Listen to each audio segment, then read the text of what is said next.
Hi guys. അപ്പോൾ ഇന്ന് രാവിലെ ഒരു ബ്രേക്ക്ഫാസ്റ്റിൻ്റെ വീഡിയോ ഇടാമെന്ന് കരുതി. അപ്പോൾ രാവിലെ നമ്മളിന്ന് ഓട്ടട ഉണ്ടാക്കാമെന്ന് കരുതി. അപ്പോൾ നമ്മൾ ആശീർവാദിൻ്റെ മാവിൽ ഓട്ടട ഉണ്ടാക്കാമെന്ന് കരുതി. അപ്പോൾ കുറച്ച് മാവ് തട്ടിയിട്ടിട്ടുണ്ട്. അതിനുശേഷം കുറച്ച് ഉപ്പ്, ആവശ്യത്തിനുള്ള ഉപ്പ് നമ്മൾ ചേർത്ത് കൊടുത്തു. ഇനി നമ്മൾ അത് ചെറിയൊരു ചൂടുവെള്ളത്തിൽ ചെറിയ രീതിയിൽ കുഴയ്ക്കണം.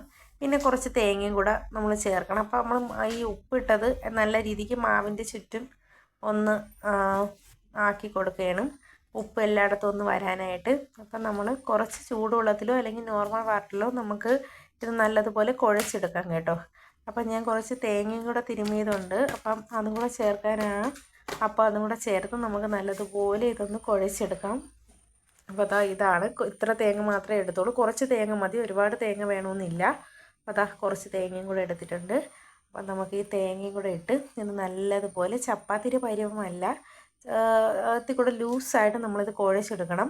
അപ്പോൾ നമുക്ക് കുട്ടികൾക്കൊക്കെ ചിലപ്പോൾ നമുക്ക് രാവിലെ പെട്ടെന്ന് ഉണ്ടാക്കണമെങ്കിൽ ഈ ബ്രേക്ക്ഫാസ്റ്റ് നല്ലതാണ്. അപ്പം ഞാൻ എൻ്റെ മക്കൾക്ക് ഇതാണ് കൂടുതൽ ഉണ്ടാക്കി കൊടുക്കാറുള്ളത്. ചില ദിവസങ്ങളിൽ നമ്മൾ ബ്രേക്ക്ഫാസ്റ്റായിട്ട് ഇതാണ് ഉണ്ടാക്കാറുള്ളത്. അപ്പോൾ ഇത് ഗോതമ്പ് ഓട്ടട, ഇത് അരിമാവിലും ചെയ്യാം, ഗോതമ്പിലും ചെയ്യാം. അപ്പോൾ നമ്മളിപ്പോൾ ഗോതമ്പിലാണ് ഇവിടെ ചെയ്യുന്നത്. അപ്പം നല്ലതുപോലെ നമ്മൾ കുഴച്ചെടുത്ത് നല്ലൊരു ലൂസായിട്ട് കുഴയ്ക്കണം. എന്നിട്ട് നമ്മൾ അതിന് മുമ്പ് ചട്ടി വയ്ക്കണം. അപ്പം ഞാനിവിടെ ഒരു പാനാണ് വെച്ചേക്കുന്നത്. നമ്മൾ ആ പാനിൽ ചെറിയ രീതിയിൽ വെള്ളം വെച്ച് നമ്മൾ നല്ലതുപോലെ പരത്തി കൊടുക്കണം. പരത്തി കൊടുക്കുമ്പോൾ നല്ലതുപോലെ നമുക്ക് ഓട്ടട ഒരു പരുവത്തിന് കിട്ടും. അപ്പം ഇത് നല്ലതുപോലെ കുഴഞ്ഞ് ഉള്ള രീതിയിൽ നമ്മൾ അപ്പോൾ കുറച്ച് നെയ്യും കൂടെ ഞാൻ ചേർത്ത് കൊടുക്കുന്നുണ്ട്. നെയ്യ് നല്ല മണത്തിനും നമുക്ക് നല്ലതാണ് നെയ്യ് ചേർക്കുന്നത്, പിന്നെ നല്ല രുചിയും കിട്ടും. അപ്പോൾ ഞാൻ നെയ്യും കൂടെ നല്ലതുപോലെ ഇതിലോട്ട് ചേർത്ത് കൊടുത്തിട്ടുണ്ട്. അപ്പോൾ ഇത് നല്ലതുപോലെ നമ്മൾ ഒന്ന് ലൂസായിട്ടൊന്ന് കുഴഞ്ഞ് വരണം. എന്നിട്ട് കുറച്ച് വെള്ളം എടുത്ത് വെച്ചാണ് നമ്മളിത് പരത്താനുള്ളത്. അപ്പോൾ കുറച്ച് വെള്ളം കൂടെ എടുത്ത് നമ്മൾ വെക്കണം. അപ്പം ഞാനിപ്പം ഈ പാനിലാണ് ചുടുന്നതും. അപ്പം നമ്മൾ ഈ പാൻ എടുത്ത് വെച്ചിട്ട് നിങ്ങൾക്ക് എണ്ണ വല്ലതും ഉണ്ടെങ്കിൽ എണ്ണ പുരട്ടാം. അപ്പം ഞാനിവിടെ എണ്ണ പുരട്ടിയില്ല, എണ്ണ പുരട്ടാതെ ട്രൈ ചെയ്യാമെന്ന് കരുതി. എണ്ണ പുരട്ടുന്നതിനകത്ത് കൂടെ നല്ലത്, എണ്ണ പുരട്ടിയില്ലെങ്കിൽ നമുക്ക് പാനിൽ പിടിക്കും. അപ്പം എന്തൊരെണ്ണയായാലും നല്ലെണ്ണയാണ് ഇപ്പം നിങ്ങൾ പുരട്ടുന്നതെന്ന് വെച്ചാൽ നല്ലെണ്ണ പുരട്ടിയാലും മതി. ഞാൻ നല്ലെണ്ണയൊന്നും പുരട്ടിയില്ലായിരുന്നു, ഞാൻ പെട്ടെന്ന് ഉണ്ടാക്കാമെന്ന് കരുതി ആണ് രാവിലെ പെട്ടെന്ന് ഉണ്ടാക്കാമല്ലോ എന്ന് കരുതിയാണ്.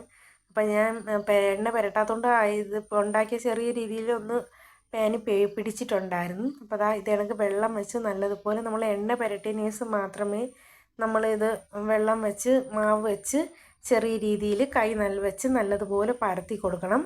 അപ്പോൾ ഇതിങ്ങനെ പരത്തി കൊടുക്കുമ്പം നല്ലതുപോലെ നമുക്ക് നല്ല രീതിക്ക് പരത്തി നൈസായിട്ട് എടുക്കണം. അപ്പോൾ ഒരുപാട് കട്ടിയായ ഒരു ടേസ്റ്റ് കിട്ടത്തില്ല. അപ്പം നമ്മൾ നൈസായിട്ട് തന്നെ പരത്തണം. അതാണ് നല്ലൊരു ഇത്തിക്കൂടെ നല്ല ടേസ്റ്റും കനം കുറഞ്ഞിരിക്കുമ്പോഴാണ് നമുക്ക് ഇത്തിക്കൂടെ നല്ല കഴിക്കാനും നല്ലൊരു ടേസ്റ്റ് തോന്നിക്കുന്നതും.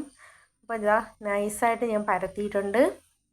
അപ്പോൾ എണ്ണ പുരട്ടാത്തതുകൊണ്ടാണ് ചെറിയ രീതിയിൽ അവിടെ ചെറിയ രീതിയിൽ പിടിച്ചിട്ടുണ്ടായിരുന്നു. ഞാൻ എണ്ണ പുരട്ടിയില്ലായിരുന്നു, എണ്ണ പുരട്ടാതെ ചെയ്തുകൊണ്ടാണ്. എണ്ണ പുരട്ടാതെ ചെയ്യാമല്ലോ എന്ന് കരുതി. അപ്പോൾ നിങ്ങൾ ഇനി ചെയ്യുമ്പോൾ എണ്ണ നല്ലതുപോലെ തേച്ചിട്ട് വേണം ചെയ്യാനായിട്ട്.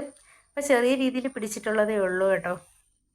അപ്പം ഇതേ കണക്കാണ് ഓട്ടട ആയിട്ടുള്ളത്. അപ്പോൾ ഇനി നമുക്കിതിൽ ശർക്കര ചീകിയിട്ട് വേണമെങ്കിൽ കഴിക്കാം, ഇല്ലെങ്കിൽ പഞ്ചാര ഇട്ട് വേണമെങ്കിൽ കഴിക്കാം. നിങ്ങളെ ഇഷ്ടത്തിന് ഏതെന്ന് വെച്ചാൽ ഇവിടെ എല്ലാവർക്കും ശർക്കര ചീകിയിട്ട് കഴിക്കുന്നതാണ് ഇഷ്ടം. അപ്പം നമ്മൾ കുഞ്ഞുങ്ങൾക്ക് കൊടുക്കുമ്പോൾ ശർക്കര ചീകിയിട്ടാണ് ഞാൻ കൊടുക്കാറുള്ളത്. അപ്പോൾ ഈ ഒരു ഇതിന് നമുക്ക് പഞ്ചാരയോ ശർക്കരയോ ചീകിയിട്ട് കൊടുക്കാം. അപ്പോൾ അപ്പുവിന് ഇന്ന് രാവിലെ ഇതായിരുന്നു ബ്രേക്ക്ഫാസ്റ്റ്. അപ്പോൾ അപ്പു ഇരുന്ന് കഴിക്കുകയാണ്. അപ്പം നിങ്ങൾ ആരെങ്കിലും ഇത് ഉണ്ടാക്കിയിട്ടില്ലെന്നുണ്ടെങ്കിൽ ഒന്ന് ഉണ്ടാക്കി നോക്കണം. എന്നിട്ട് ശർക്കര ചീകിയിട്ട് കുഞ്ഞുങ്ങൾക്ക് കൊടുക്കണം, കുഞ്ഞുങ്ങൾക്ക് ഇഷ്ടപ്പെടും. അപ്പോൾ അടുത്ത വീഡിയോ കാണാം. ഓക്കെ.